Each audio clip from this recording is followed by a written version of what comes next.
logo ele é suscetível às alterações do mundo. Segunda questão, Deus está em devir, logo Deus é processo.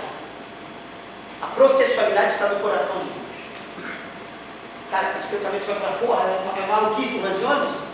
Whitehead, que era cristão, diz isso.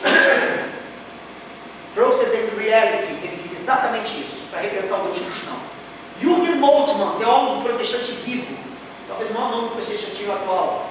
Deus crucificado, exatamente essa teoria. Fala do Hans Jonas, não nesse texto, no texto sobre criação. Fala da necessidade de pensar um Deus que está em devir, porque senão não há sentido de todas as afirmações bíblicas sobre Deus. E o Hans Jonas cita afirmações, cita, por exemplo, a história de Oséias. Deus que se sente mal por ver Israel como uma prostituta e manda o profeta se casar com uma puta. Está lá, não sou interpretado. Essa ideia de que Deus sente-se mal, ou seja, algo atinge o coração de Deus. Ele diz assim, cara, isso que eu estou dizendo não é implausível, não, está na Bíblia, cara. Deus se sente mal, cara. Deus sofre o curso e se modifica, se arrepende. Ele também tem dever. Então esses antropomorfismos bíblicos dizem muita coisa, mais do que se imagina. Deus está em devir. Se ele está em devir, ele se pluraliza nos modos de autocompreensão, de acordo com os instantes de evolução do mundo. Então Deus, no reino mineral, aparece para si mesmo de uma maneira, vegetal de uma forma, animal de outra, opa! Até que a inocência desses reinos acaba. Acaba com o reino, com a humanidade. Mas depois, Deus preocupa-se consigo e com o mundo. Como que ele se preocupa? Primeiro, ele preocupa-se com o seu ser, porque o seu dele está arriscado. Porque o seu ser está em jogo, é risco. Quem disse que Deus vai ter uma configuração de si, uma autoimagem melhor por causa do custo do mundo? Ele pode se ferrar. Se tudo se deteriorar, é finito. Depois, ele se preocupa com o que se dá no mundo. Mas ele se preocupa, essa é a sacada do Hans Jonas. Mas ele já não pode intervir no curso do mundo. Porque ele se limitou para que o mundo fosse. Se ele se limitou para que o mundo fosse, ele, na verdade, se vê corresponsável pelo mundo, mas não o único a responder pelo mundo. Então ele nunca tem relações mágicas com o mundo, acaba-se a necessidade do milagre para explicar os impasses das dores humanas. Porque também Deus precisa de milagre. Cara, desculpa aí, galera, ortodoxo. Eu realmente não estou falando para ninguém, nem pensando em vocês, pensando no Hans Jonas, meu amigo agora. Então, você falou uma frase dele: Deus encontra-se afetado pelo que acontece no mundo, e afetado significa alterado, transformado em seu estado. Portanto, o mundo modela as faces de Deus. Daí a conclusão: por isso, também Deus é ameaçado, porque agora só se pode conceber um Deus com risco próprio. Deus se arriscou quando criou, que agora o ser dele está em jogo. Ora, dessa ideia extremamente heréticas para a tradição, o Jonas vai tirar a grande consequência, que é um escândalo, cara, que Deus não é onipotente. E aí vem a sacada bem genial. Primeiro, ele vai dizer, logicamente e ontologicamente, o conceito de onipotência é impossível de ser levado adiante. Por quê? Porque a ideia de onipotência, ela nega a possibilidade de qualquer alteridade. Porque se existe alteridade na qual incida o poder, significa que existe algo que resiste ao poder que está sendo exercido. Mas se algo resiste ao poder, então não há um poder absoluto.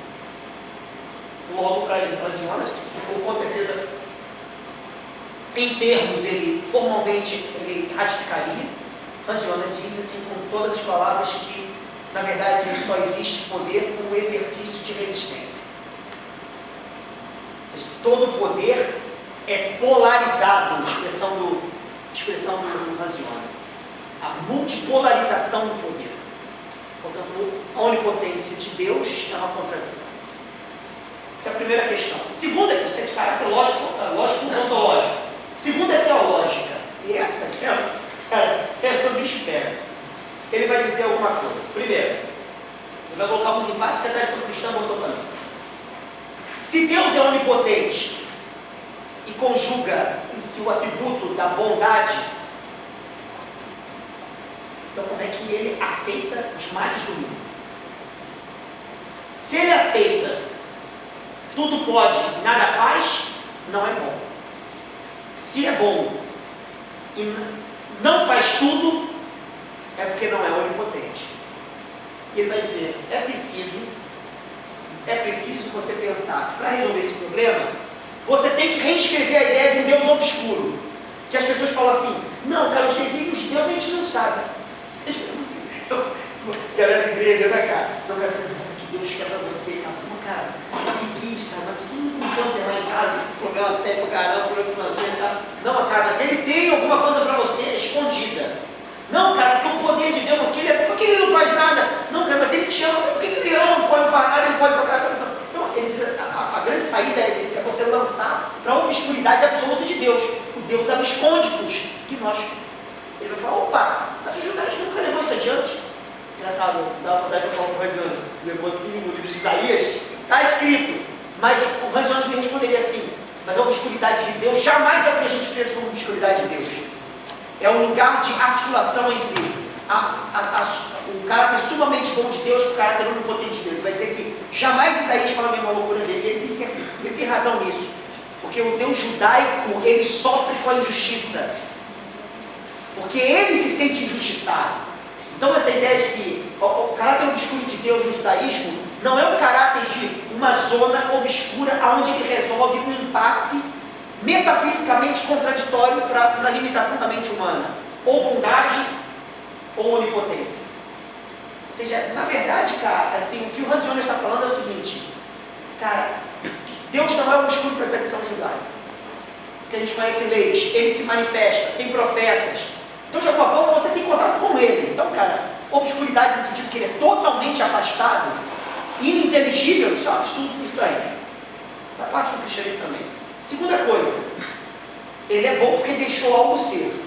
Se ele criou, é porque ele deu ser algo. Então ele teve um ar de bondade. Agora ele não pode ser todo poderoso.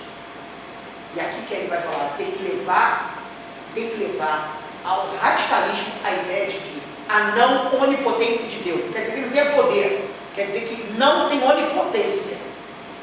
Então ele vai falar, deve-se levar adiante radicalmente a não onipotência de Deus. Primeiro, já estou terminando. Primeiro, Deus não interveio não porque não quis, mas porque não pôde. Então ele fala assim, isso aconteceu em Auschwitz. Isso se deu em Auschwitz, cara. Ele não tem uma intervenção lá, porque ele não podia. Não podia porque ele estava morrendo com aqueles caras. Mas outra vez que eu vim aqui, eu citei uma passagem do livro Jürgen Moltmann, um teólogo que foi obrigado, junto com Ratzinger, né, o B16, foram obrigados a se alistar no nacional-socialismo. Foram mandados como soldados para algum lugar. Ele esteve no campo de concentração com 18 anos, o Moltmann. Cara, quando ele olhou aquilo, ele resolveu fazer teologia. Ele é luterano, pastor luterano, mas ele ficou só na academia. Ele disse que olhou e falou, cadê Deus, cara? Não é possível você pensar, o Deus da tradição é a mesma coisa que ele fala.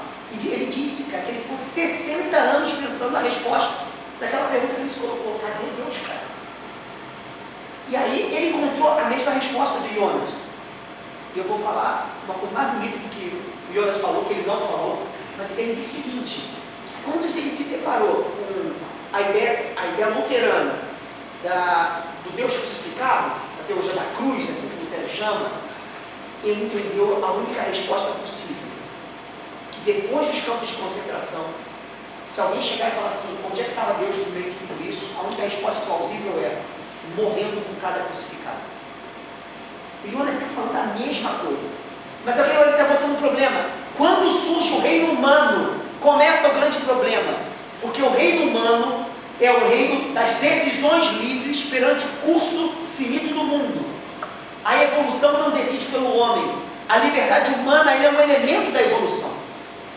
Mas peraí, se ele é um elemento da evolução, cara, o que se dá na decisão humana? Tanto no texto do Conceito de Deus, depois de Auschwitz, quanto no texto da década de 60, imortalidade e condição, existência atual, ele vai tentar pensar uma coisa interessante. Se você pensar à luz do mundo, a decisão humana parece que é um instante fugaz onde ele decide qualquer coisa. Ele fala assim, não. Ele decide a configuração do eterno, porque a sua decisão tem um peso eterno. Ou seja, é o caráter decisivo, entre aspas, pleonasticamente pensado, de cada decisão, que faz com que o que o homem faz de si e do todo incida diretamente no modo como uma face de Deus aparece ao próprio Deus. O rosto de Deus é modelado pelo peso da decisão humana. Portanto, a imortalidade agora humana, eu vou ler para você a frase que ele cita sobre imortalidade, clássica, lindíssima. A imortalidade humana não é mais nem a fama, a eternidade da fama, por exemplo, a imortalidade do herói, né, depois da morte ele poder ser lembrado, a mnemocine grega, não é nem isso, e nem a ideia de vida post-mortem, como garantia da sobrevivência do eu. Ele vai dizer, a imortalidade humana reside neste angustiante choque das ações da nossa espécie, com o destino de Deus, e no efeito para o estado total do ser eterno. Isso é imortalidade. Tudo que nós fazemos configura a eternidade do rosto de Deus. Tudo. Portanto, existe um peso eterno por ser a incidência do ato humano no eterno em cada decisão humana. Consequentemente, cada decisão humana